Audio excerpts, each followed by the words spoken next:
queridos ouvintes da Rádio Vida Nova FM. Está entrando no ar mais uma edição do nosso programa Hora da Família. É sempre uma alegria estar com você e sua família neste momento muito especial de oração, de partilha e de espiritualidade. Aqui quem vos fala é o seminarista Warley, da Diocese de Guanhães. Aqui estou fazendo o meu trabalho pastoral, juntamente com o pároco, o padre José Adriano, na paróquia de São Sebastião do Maranhão. Hoje nós temos uma alegria muito grande de receber a presença especial, estar conosco Dom Nivaldo dos Santos, bispo auxiliar da Arquidiocese de Belo Horizonte. Dom Nivaldo, ele esteve conduzindo o retiro do clero no mês de agosto, em Caeté, e trouxe reflexões muito profundas sobre a vida espiritual, o coração de Jesus e a esperança que brota da fé. Hoje ele vai partilhar conosco um pouco dessas inspirações, ajudando-nos a fortalecer a caminhada cristã lá nas nossas famílias, nas nossas comunidades. Seja bem-vindo, Dom Nivaldo. É uma alegria tê-lo conosco aqui no programa da Hora da Família. Irmãs e irmãos, ouvintes da Rádio Vida Nova FM da Diocese de Guanhães, paz, alegria e fé. Cheio de honra, tenho este privilegiado momento e oportunidade para chegar ao seu coração através destas ondas da emissora da rádio que serve à evangelização na Diocese de Guanhães. Desejo que as nossas palavras encontrem no coração de todos vocês que nos ouvem a abertura para que este nosso gesto seja de ajuda, de amor e de crescimento na fé. Desde já, o meu apreço e também o meu cordial abraço. Muito agradecido pela oportunidade de poder lançar palavras de esperança neste momento do programa. Que bênção, Donivaldo, ter a sua presença aqui no nosso meio. Donivaldo, queridos ouvintes, ele foi o meu reitor quando eu estive em Belo Horizonte, no seminário da Arquidiocese de Belo Horizonte. Ele era o reitor, então ele que me acolheu no seminário há 11 anos atrás e até hoje estou seguindo o meu caminho vocacional para que um dia Deus possa me dar a graça da minha ordenação. Mas, Donivaldo, que bom que o senhor aceitou o nosso convite de vir partilhar um pouco da sua sabedoria. Vamos então à primeira pergunta que eu queria fazer para o senhor. O senhor disse lá no nosso retiro que o coração é como um cofre. Nele nós podemos guardar as coisas boas ou entulharmos com coisas que nos sufocam. Como nós podemos aprender a encher o nosso coração apenas com aquilo que nos aproxima de Deus? Meus queridos ouvintes, é verdade mesmo. O coração é como um cofre. Nele podemos guardar coisas boas ou entulhos que sufocam. No caminho de volta para Emaús, os discípulos, depois da paixão de Jesus, encheram seus corações das palavras de Jesus. Enquanto caminhavam, recolhiam as explicações que foram inflamando seus corações. Chegaram mesmo a dizer: não estava ardendo o nosso coração quando ele nos falava pelo caminho? Lucas capítulo 24, versículo 32.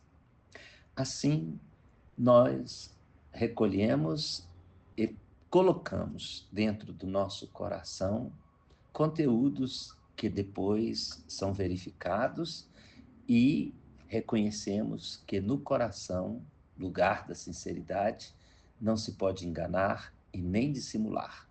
Por isso, a necessidade de perguntar sinceramente sobre as coisas fundamentais da nossa vida.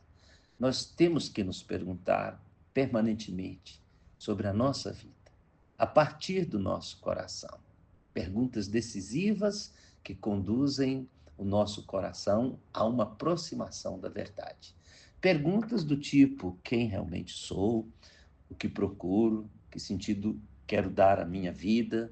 Sobre as nossas escolhas e ações, para qual objetivo nós nos encaminhamos neste mundo, como queremos avaliar a nossa existência quando ela terminar neste mundo, que sentido queremos dar a tudo que nós vivemos enquanto vivemos, quem queremos ser perante os outros, principalmente quem somos e queremos ser perante a Deus. Enfim, é o coração que nos torna próximos de Deus e próximos dos outros e próximos de nós mesmos. Podemos dizer, com o Papa Francisco, na encíclica Dilex de Nus, só o coração pode acolher, dar refúgio, porque a interioridade do coração é um ato e é também a esfera onde o homem, a pessoa, não fica separada de si mesma. O próprio Papa Francisco chegou a afirmar algo maravilhoso nesta encíclica sobre o coração. Ele disse: eu sou o meu coração, porque é ele que me distingue, que me molda na minha identidade espiritual e que me põe em comunhão com as outras pessoas. Assim, quando aprendo uma realidade com o coração, posso conhecê-la melhor. Isso conduz ao amor de que esse coração é capaz, porque o mais íntimo da realidade é o amor. Então, esse momento da nossa vida nos permite refletir sobre a realidade do nosso coração como o núcleo da nossa vida que é capaz de nos humanizar, o nosso centro mais íntimo, onde tudo nele fica unificado, pois ele é a sede do amor, com todas as suas componentes espirituais, psíquicas e também físicas. Se aí no coração reinar o amor, então a pessoa realiza sua identidade de forma plena e luminosa. Eis porque é necessário olhar para dentro de si, não para fora. Explorar a motivação profunda que nos impele. Verificar se no ponto mais profundo do nosso coração existem raízes que se estendem. E, mais do que isso, cavar fundo em nós mesmos, em busca de uma resposta profunda que construa a nossa própria vida e nos aproxime da nossa própria natureza humana. Então, como se fosse o primeiro de todos os homens, devemos tentar dizer a nós mesmos o tempo todo aquilo que nós vivemos, amamos e aquilo que perdemos, pois somos cada um de nós um dos 8 bilhões de habitantes neste planeta. E somos criaturas de Deus, desejadas e chamadas a participar da vida eterna. Somos pecadores que necessitam de perdão. Todos nós somos. No pouco tempo que temos nesta terra, devemos exercitar o nosso coração ao máximo e ter em nós aquela responsabilidade pelo coração dos outros, pela realidade do mundo, pela igreja, realidade que nos torna próximos e cuidadores uns dos outros. Eu queria, nesse sentido, então, dizer que é verdade mesmo, podemos nos encher de coisas que nos aproximam de Deus. E nós vamos conseguir fazer isso cada vez mais que nos permitirmos, pela oração, pela reflexão, pela meditação, tornar o nosso coração um lugar onde também nós podemos nos hospedar. Ou seja, um lugar onde nós podemos nos encontrar e nos encontrar através da nossa vida interior para ouvir Deus e nele que mora em nós também nos hospedar. É um mistério que se dá através da convivência e da intimidade da escuta da palavra de Deus que nos habita e nos comunica o que Deus mesmo quer para cada um de nós. A nossa vida interior, esta do coração, ela é toda habitada por Deus, pelos anjos de Deus, pela graça e pela bênção de Deus, como aconteceu com Jesus.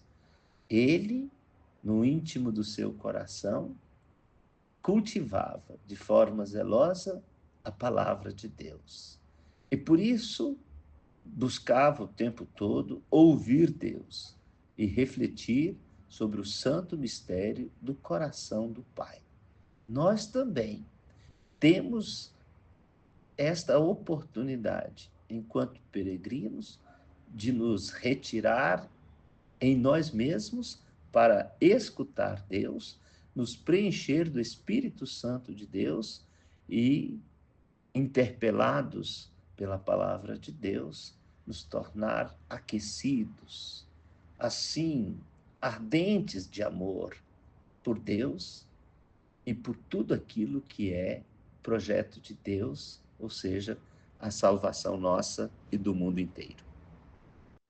Queremos dar continuidade à nossa conversa com Donivaldo, que partilha conosco a sua espiritualidade tão profunda. No retiro do clero, Donivaldo, o Senhor comparou a vida espiritual nossa a uma bateria que precisa ser recarregada. A pergunta que eu faço é: quais são os principais carregadores, podemos dizer essa palavra, que mantém acesa a chama da nossa fé no nosso dia a dia? Irmãs e irmãos, é verdade. A vida espiritual é uma bateria que precisa ser permanentemente recarregada. Nós, assim, podemos fazer através da nossa vida de fé, e esta é alimentada pela oração. Uma forma de rezar adequada é a escuta da palavra de Deus, ou seja, a leitura orante da palavra de Deus. De fato, diz Jesus aos seus discípulos, no final do Sermão da Montanha, encontramos no capítulo 7º do Evangelho de São Mateus, versículos 21 a 29.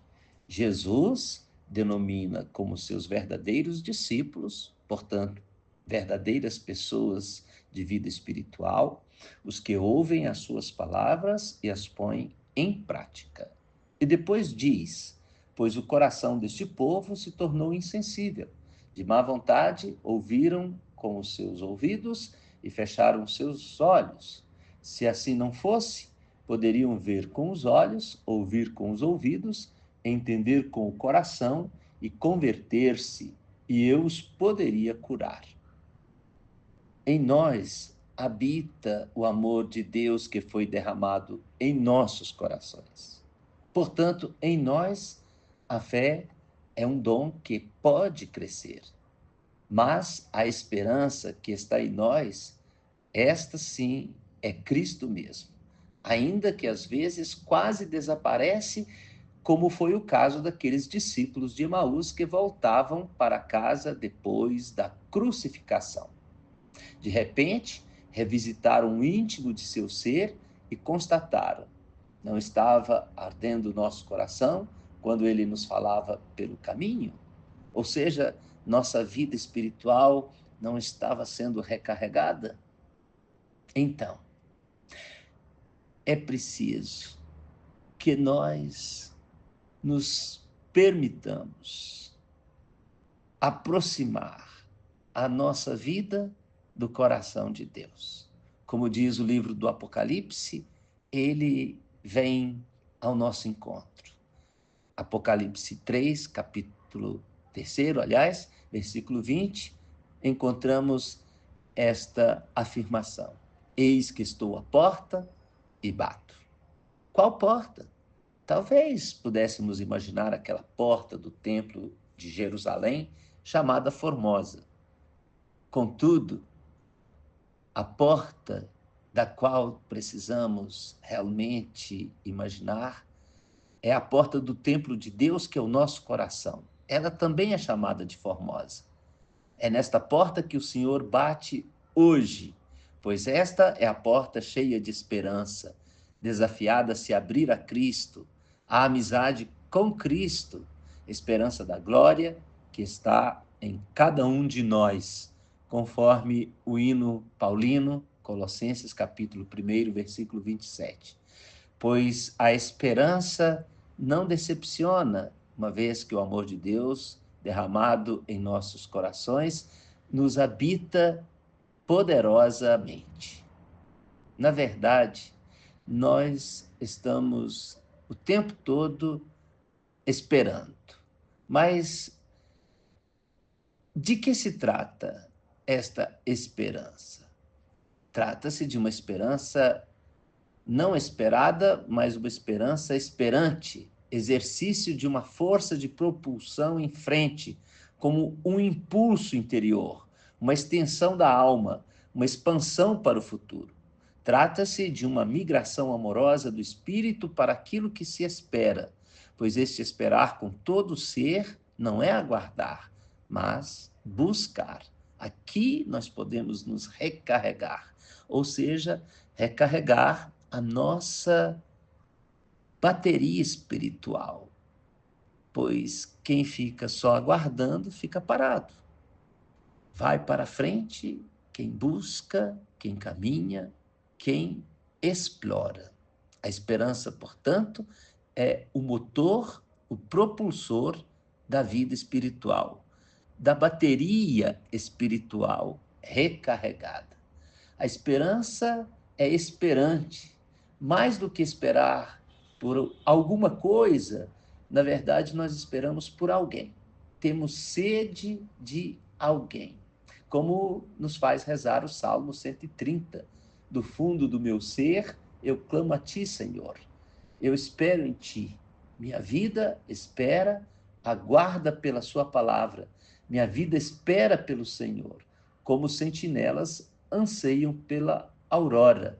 Então, deixemos-nos fazer da nossa vida espiritual este movimento e o façamos, como diz o Papa Francisco, sempre na encíclica, ou melhor, na bula para este ano da esperança, Spes non confundit, com a paciência, pois a paciência é esta maneira de nos recarregar de esperança, como quem se deixa habitar por uma força que é capaz de superar todo tipo de pressa, que às vezes causa grave dano ao coração, ou a capacidade de superar a intolerância, o nervosismo, a violência gratuita, a insatisfação, o isolamento. A paciência é aquilo que nos deixa ficar dentro de casa, ou seja, dentro de nós, e tranquilos, fortalecendo nossa vida espiritual.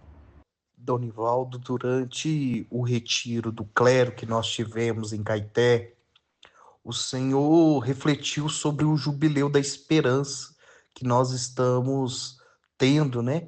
E que já encerra no dia 28 de dezembro. Já estamos já quase finalizando o nosso jubileu da esperança. Mas o Senhor disse lá para nós, para o clero, e disse que a paciência fortalece a esperança. Eu fico pensando no mundo marcado pela pressa, pela ansiedade, como nós podemos cultivar a paciência como virtude espiritual? Sim, acabei de dizer isto. Num mundo marcado pela pressa e pela ansiedade, nós precisamos cultivar a paciência como virtude espiritual. E o Papa Francisco, nesta bula, Spes non confundit, definiu a paciência como parente próxima da esperança.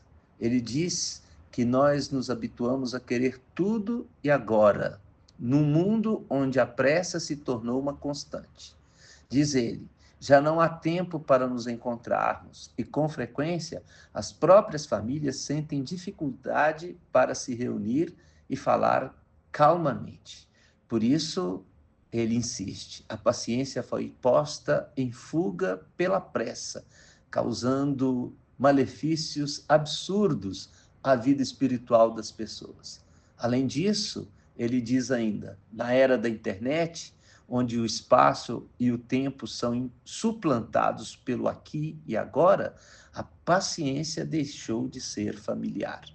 Então, o Papa Francisco diz: se ainda fôssemos capazes de admirar a criação, poderíamos compreender como é decisiva a paciência. Esperar a alternância das estações com seus frutos, observar a vida dos animais e os ciclos do respectivo desenvolvimento, ter os olhos simples, como foi o olhar de São Francisco.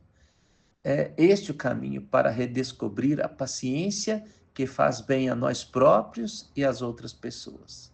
Aliás, o Papa Francisco recorre a São Paulo, o apóstolo, para dizer que a paciência é uma força capaz de nos ajudar a perseverar e a confiar nas promessas de Deus, sobretudo testemunha que Deus é paciente conosco. Ele, que é o Deus da paciência e da consolação, é aquele que pode transformar, pela força do Espírito Santo, viva a nossa esperança, consolidando-a como virtude e estilo de vida. Por isso, aprendamos a pedir muitas vezes a graça da paciência. Como diz o Papa Francisco, ela é filha da esperança e, ao mesmo tempo, seu suporte. Que bela reflexão sobre a esperança.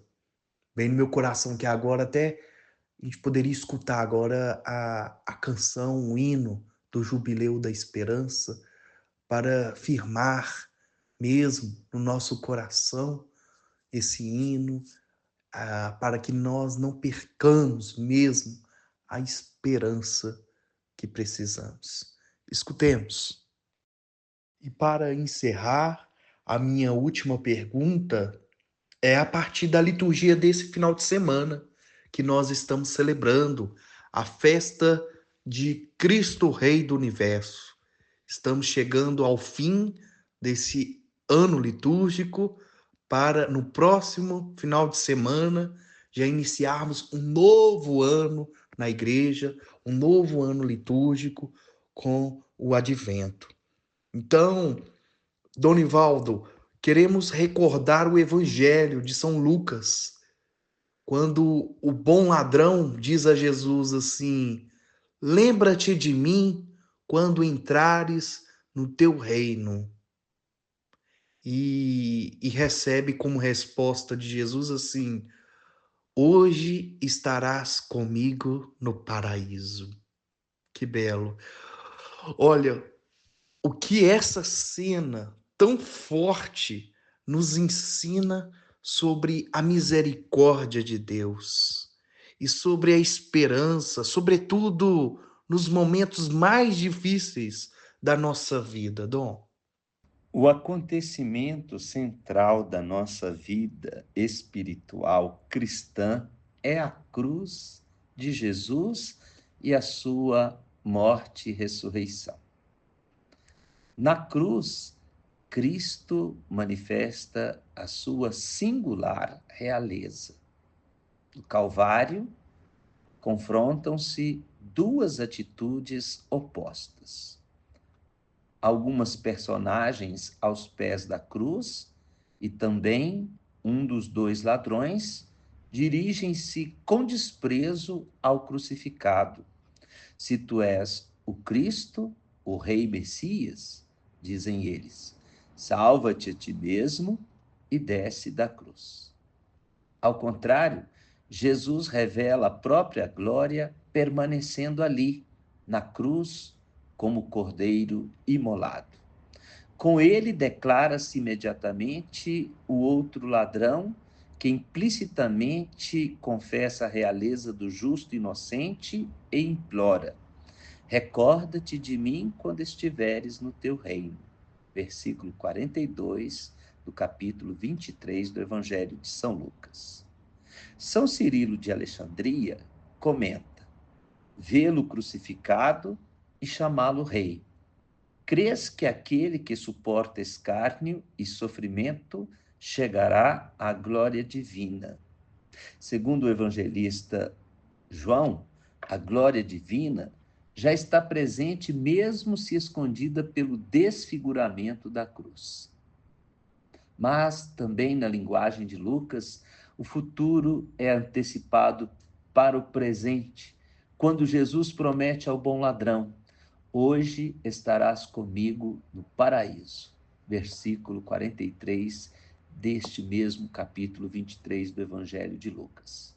Santo Ambrósio observa: ele pedia ao Senhor para que se recordasse dele quando estivesse em seu reino, mas o Senhor respondeu-lhe: em verdade te digo, hoje estarás comigo no paraíso.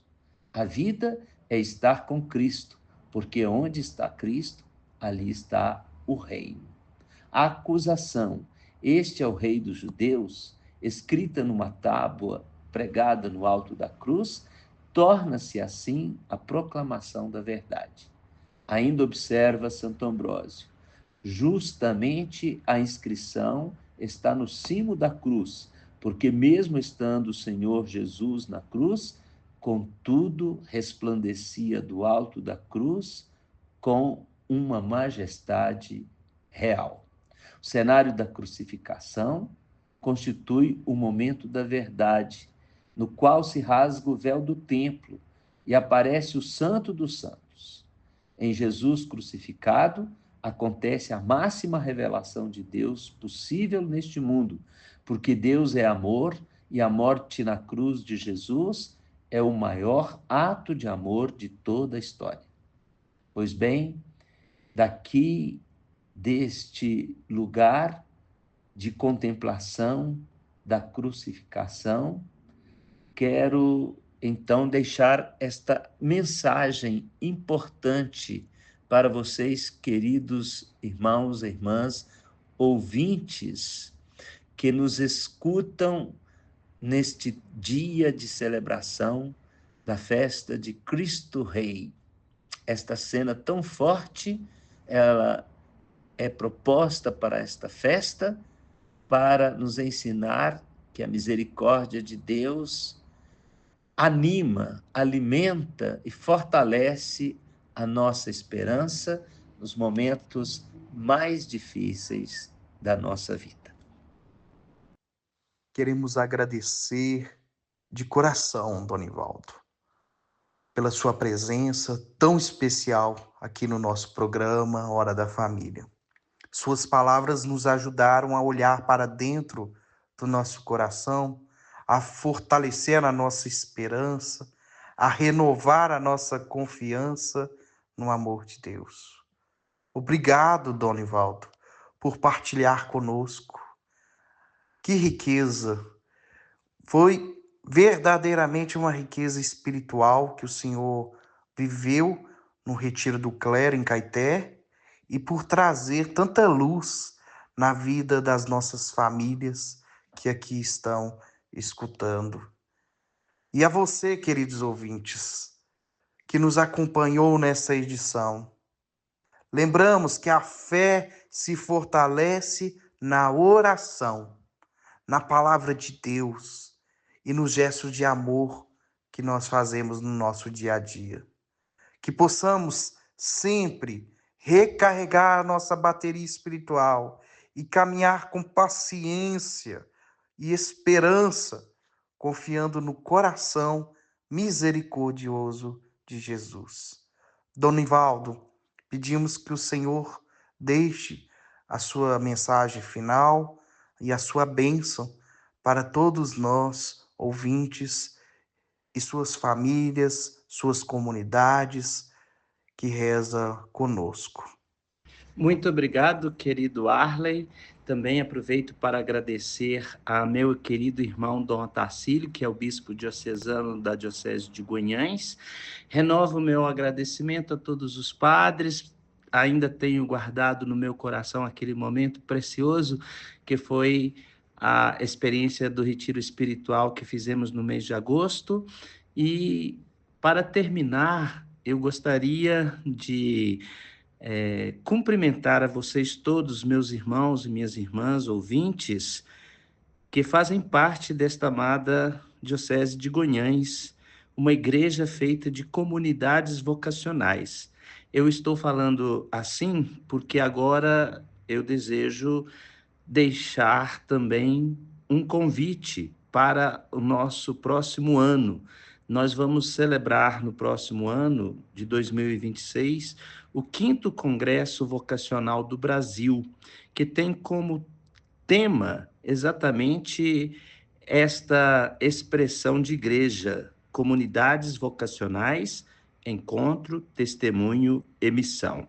Assim, a partir do livro dos Atos dos Apóstolos, capítulo 2, versículo 46, convido a todos a deixar o coração bem aberto para que, perseverantes e bem unidos, consigamos compartilhar o pão da palavra pelas nossas casas e nos preparar para celebrar um ano onde poderemos fazer com que os nossos corações se tornem ardentes e os nossos pés se coloquem a caminho.